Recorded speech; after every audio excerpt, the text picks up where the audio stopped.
La ville de Sharm el-Cheikh en Égypte a abrité du 6 au 18 novembre 2022 la 27e conférence des Nations Unies sur le climat. Ce rendez-vous annuel a une fois de plus regroupé les dirigeants de la planète autour des grands défis à relever, notamment la réduction du réchauffement climatique à 1,5 degré et l'apport des financements aux projets environnementaux liés à la préservation des principaux poumons écologiques, dont le bassin du Congo.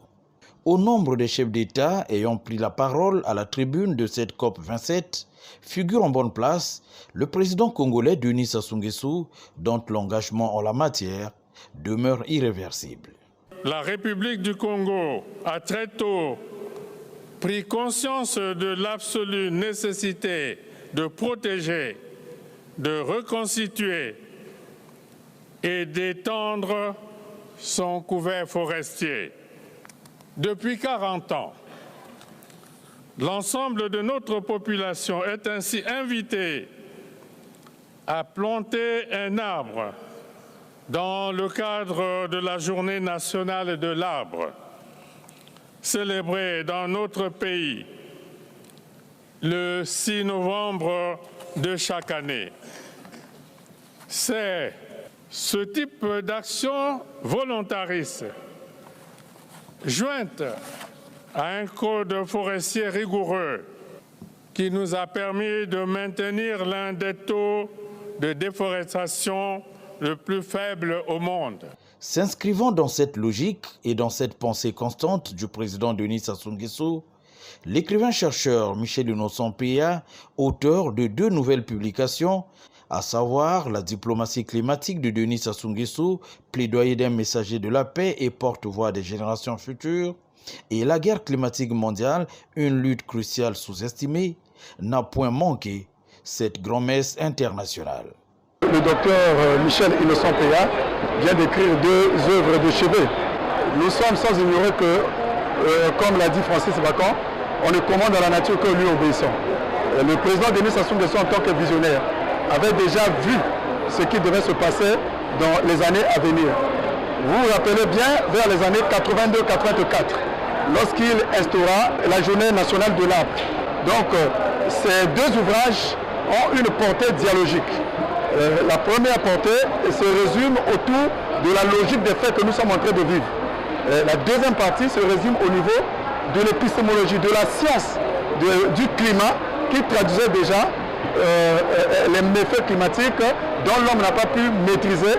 Accompagné de quelques membres des associations Vision Verte de Denis Sassou Nguesso et le Cercle des Amis Unis pour le Bon Sens, l'auteur a mis à la disposition des participants à la COP27 quelques-unes de ses publications.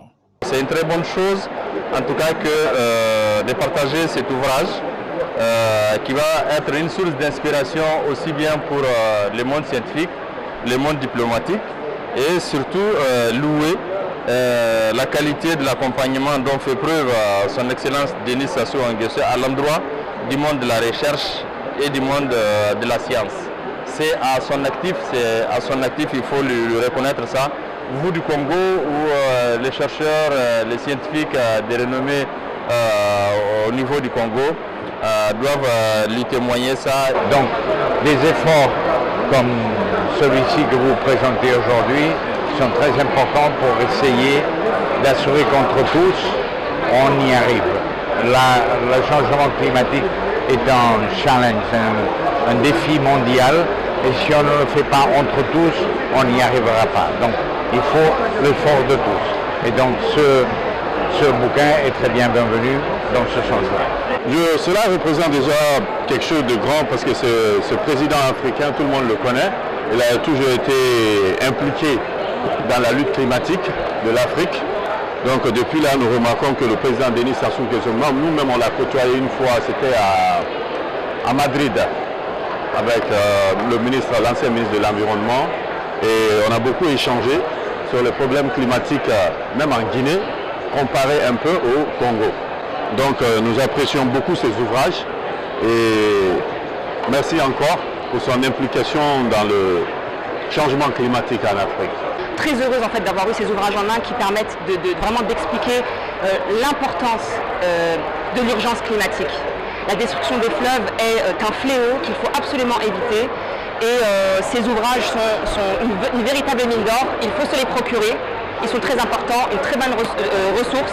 Afin de s'informer sur ce qui est en train de se passer, il faut passer à l'action, il faut protéger nos forêts. L'Afrique souffre des pertes et des dommages des pays riches qui ne veulent actuellement pas financer le climat, financer 100 milliards de dollars, mais malheureusement ils n'ont rien donné pour l'Afrique, parce que beaucoup de pays africains souffrent actuellement des phénomènes extrêmes comme la sécheresse, comme les inondations, qui causent des pertes et des dommages pour ces pays. Donc il faut qu'il y ait de l'argent, il faut qu'ils créent un fonds de pertes et dommages pour financer le climat dans les pays d'Afrique.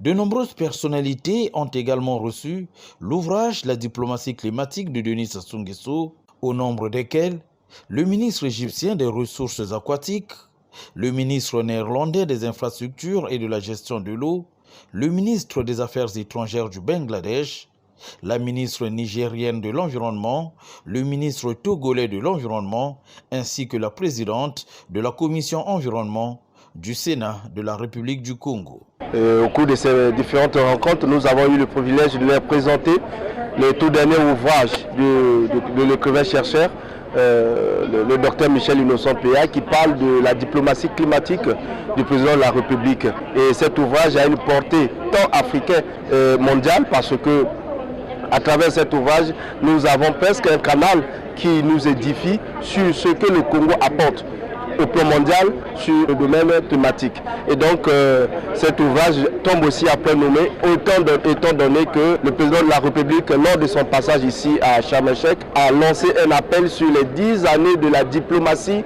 climatique. Et donc nous pouvons dire que c'est une coïncidence heureuse pour l'écrivain chercheur Dr Michel Innocent Péa, qui parle de la diplomatie, et nous pensons que cet ouvrage vient accompagner cette diplomatie menée par le président de la République. Je suis très heureuse d'avoir reçu cet ouvrage de l'écrivain Innocent Péa, le docteur, qui justement est atteint de peindre le grand écologiste, son Excellence Denis Sassou Nguesso, qui depuis la nuit des temps avait compris que l'environnement est au centre de la planète. L'écrivain a bel et bien parlé du bassin du Congo, clairement et proprement, ce grand écosystème que nous devons préserver absolument.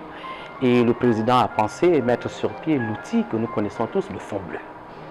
Et alors, cela veut dire que tout le monde devrait se mettre derrière le président Denis Sassou Nguesso, afin que nous préservons ce grand bassin du Congo, qui est justement aujourd'hui le numéro 2 au niveau de la planète, au niveau mondial, pour que nos populations, pour que tout le monde se sente absolument en sécurité. Et tout le monde l'a compris. Je parlerai ici des 16 pays africains qui font partie du bassin du Congo.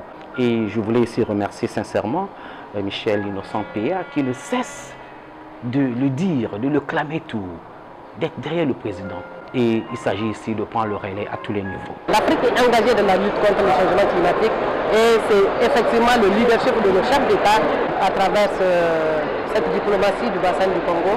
On trouve tout le leadership de l'Afrique, notamment le leadership du président Sassou Nguesso. Et ce leadership-là aussi s'exprime à travers les autres commissions, comme la commission climat pour la région du Sahel, que le président de la République du Niger préside, et l'autre commission que le président du Sahel. Pour dire que l'Afrique est engagée dans la lutte contre le changement climatique et c'est effectivement le leadership de nos chefs d'État qui va nous permettre, donc leur soutien, leur appui, qui va nous permettre de porter plus haut notre voix, la voix de l'Afrique et la voix du monde, parce que vous savez, l'Afrique, c'est la solution. Il faut toujours matérialiser ces idées.